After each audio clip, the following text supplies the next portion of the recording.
안녕하세요 여러분. 자, 이제 매일기보 40입니다. 비율분석법과 어림셈법, 투자분석기법의 내용을 또 풀어볼게요. 1번, 부동산 투자분석기법 중 비율분석법에 관한 설명으로 틀린 것을 골라보래요. 1번, 채무불이익률은 짝대기 짝긋고 비율, 비례, 지수, 계수, 탄력성, 계수는 다 분수였죠. 짝대기를 짝긋고 우리가 알고 싶은 건 분자로 올린다? 그게 포인트였어요. 그럼 채무불이익률은 채무를 불이행하게 만드는 나가는 돈, 경비와 저당이 차지하는 비율이었습니다. 근데 주의해 두실 건 경비와 저당은 유효 총소득에서 나가는 거죠. 순영업소득에서 나가는 게 아니었어요. 얘를 순영업소득으로 바꿀 수 있다는 게 제일 중요한 포인트였죠. 그래서 유효 총소득이 영업경비와 부채서비스액을 감당할 수 있는 능력이 있는지를 측정하는 비율이며, 채무불이익률을 손익분기율이라는 표현을 쓰기도 해요. 채무불이익률은. 기억을 해보세요. 그 다음 2번, 대부비율, 융자비율, 저당비율 다 똑같은 내용이었네요. LTV 다 똑같은 개념입니다.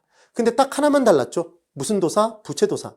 부채도사는 어디에 산다? 지치배. 그래서 부채비율만 짝대기 짝 긋고 부채가 분자, 지치배. 지분분의 부채였죠.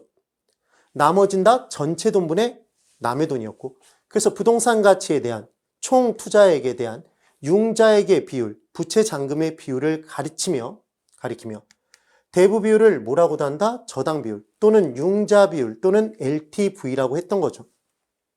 2번 5. 3번.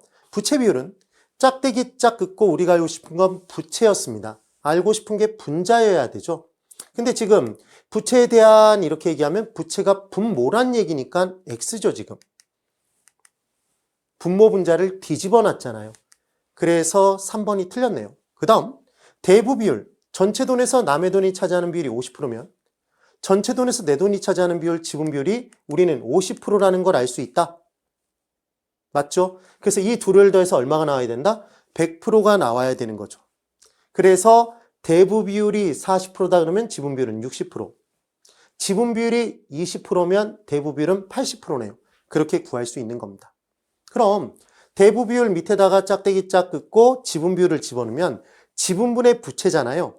내 돈분의 남의 돈. 그럼 얘는 나누면 1. 지금은 100%가 나왔네요. 100%. 그래서 부채 비율이 100%가 된다. 대부 비율이 50%면 지분 비율도 50%니까 50분의 50, 1. 부채 비율은 100%라는 걸 기억해 두시면 됩니다. 그래서 지금 틀린 건 분모 분자를 뒤집어 놨기 때문에 틀린 거네요. 정말 분모 분자 뒤집는 거 좋아해요. 3번이 틀린 답. 4번. 총자산 회전율은 총입니다. 총소득 승수의 역수예요. 그래서 총소득분의 총투자액의 역수가 총자산 회전율이에요. 총 들고 돈 내놔 그러면 총 없는 사람에게서 있는 사람에게로 자산이 회전하겠죠. 그렇게.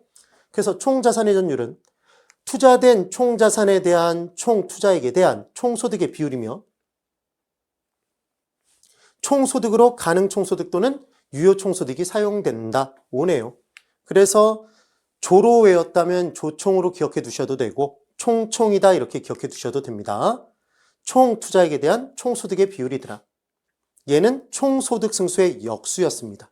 총자산 회전율. 아까 순소득 승수의 역수는 뭐였죠, 여러분? 순총해야 된다. 순종. 종합 환원율이었어요. 종합자본 환원율. 총소득 승수의 역수는 총종이 아니에요. 총자산 회전율이더라. 그 다음 5번.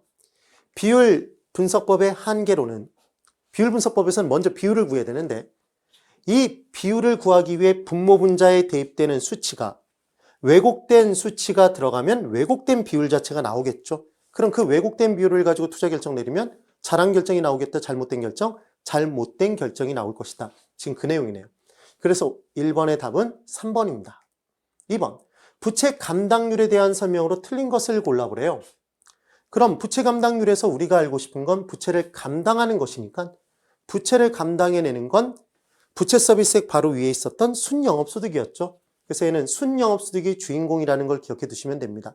얘가 분자였죠. 분자. 꼭 기억해 두셔야 돼요. 그래서 틀린 것 1번. 부채 감당률이란 부채를 감당하는 순영업소득이 말 그대로 부채 서비스액의 몇 배가 되는가를 나타내는 비율이다. 5죠. 그래서 순영업소득 2억, 부채 서비스액이 1억이라면 2배네요. 2배. 이렇게 판단하는 겁니다. 2번, 부채 서비스액은 우리가 현금 서비스액을 현금 자동 인출기에서 인출하면 걔는 빌린 돈이다, 내 돈이다? 빌린 돈이죠. 이자만 갚아야 된다, 원금만 갚아야 된다, 원리금을 갚는다? 원금 플러스 이자, 원리금을 갚아야 되잖아요.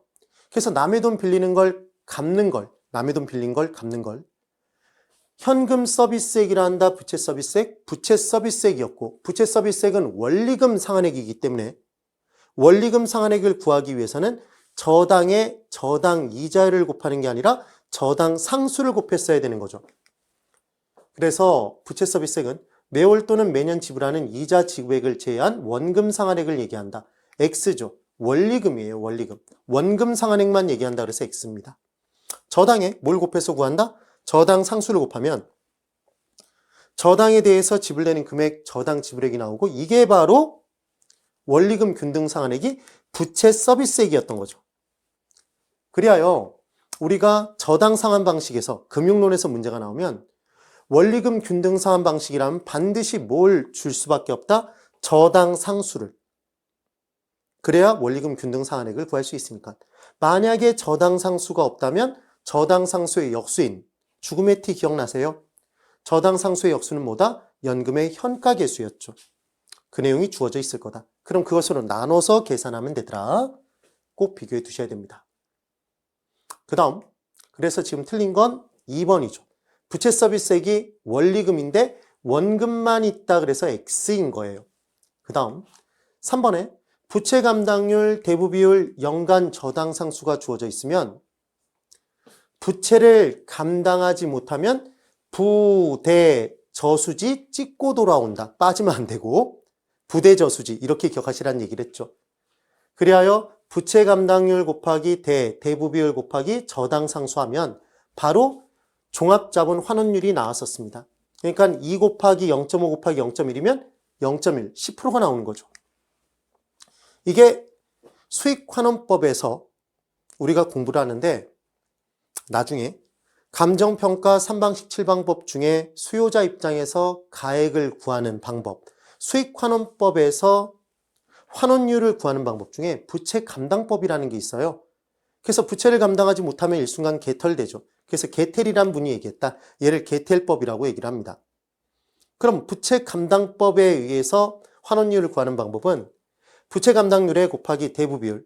이거 부채 비율이 아니에요. 그래서 부부 저수지가 아닙니다. 부대 저수지예요. 저당 상수를 곱하는 거지 저당 이자율을 곱하는 게 아니에요.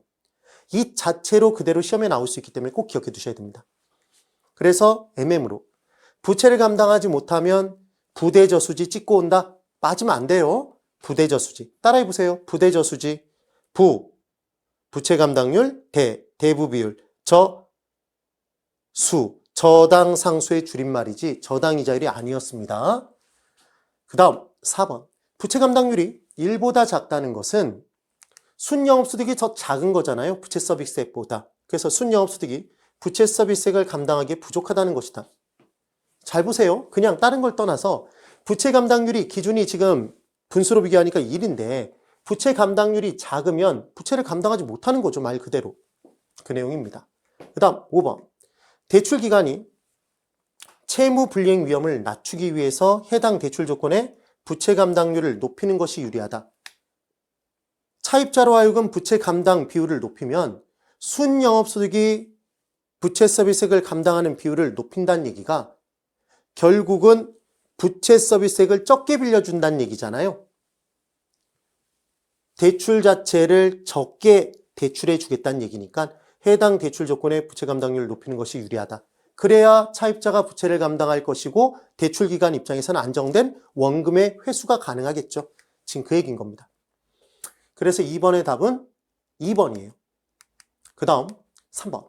부동산 투자와 관련한 재무 비율과 승수를 설명한 것으로 틀린 것을 골라보랍니다. 1번. 동일한 투자안의 경우에 일반적으로 순소득 승수가 총소득 승수보다 크다 이렇게 주어져 있어요. 그럼 딱 머릿속에 떠올라야 되는 게 가공기 조순전후 경저세에서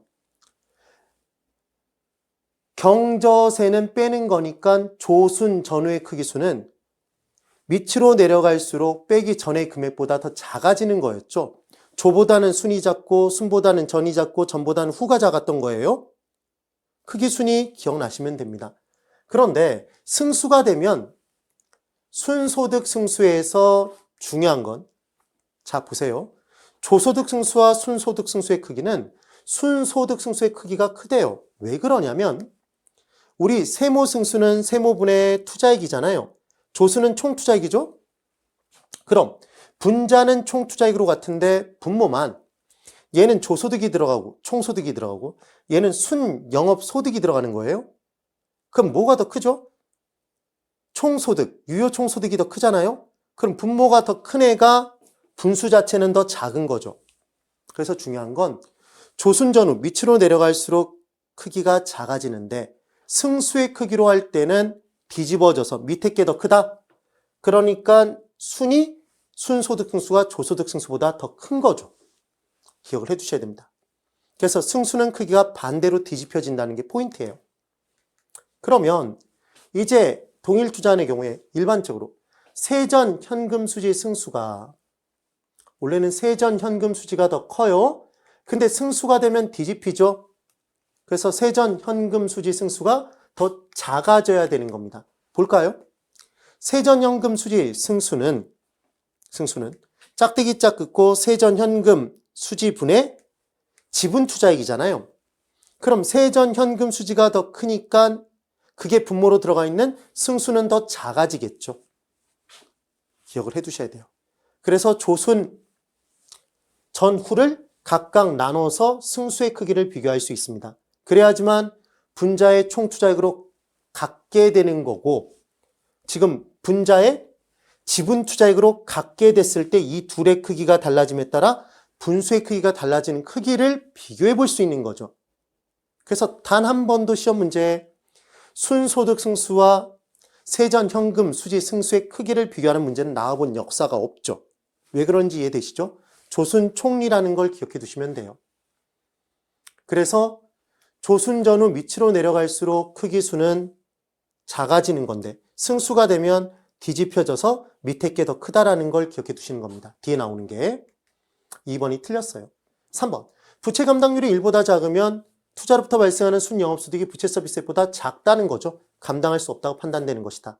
4번 담보인정 비율은 이게 대부 비율이었습니다. 그럼 LTV가 70%면 전체 부동산 가치 중에 융자액이 차지하는 비율이 70%라는 얘기잖아요. 그럼 금융을 얼마 썼는지 알 수 있는 거다? 그럼 금융의 지렛대 효과를 판단할 수 있겠네요.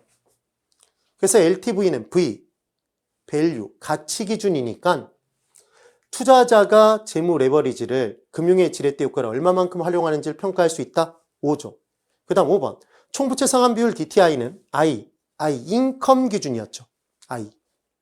그럼 인컴은 들어오는 거였습니다. 이게 소득이죠. 얘는 소득 기준이었어요. 그래서 차입자의 상환 능력을 차입자의 상환은 차입자의 소득에서 상환이 이루어질 거 아니에요. 그래서 당연히 차입자의 상환 능력을 따지는 건 소득 기준인 거죠. 이네요. 차입자의 상환 능력을 평가할 때 사용할 수 있더라. 5네요. 꼭 한번 정확하게 기억해 보실 필요가 있습니다. 그래서 지금 3번의 답은 2번이에요. 우리의 메일은 반드시 합격으로 돌아옵니다. 오늘도 대단히 수고 많으셨습니다.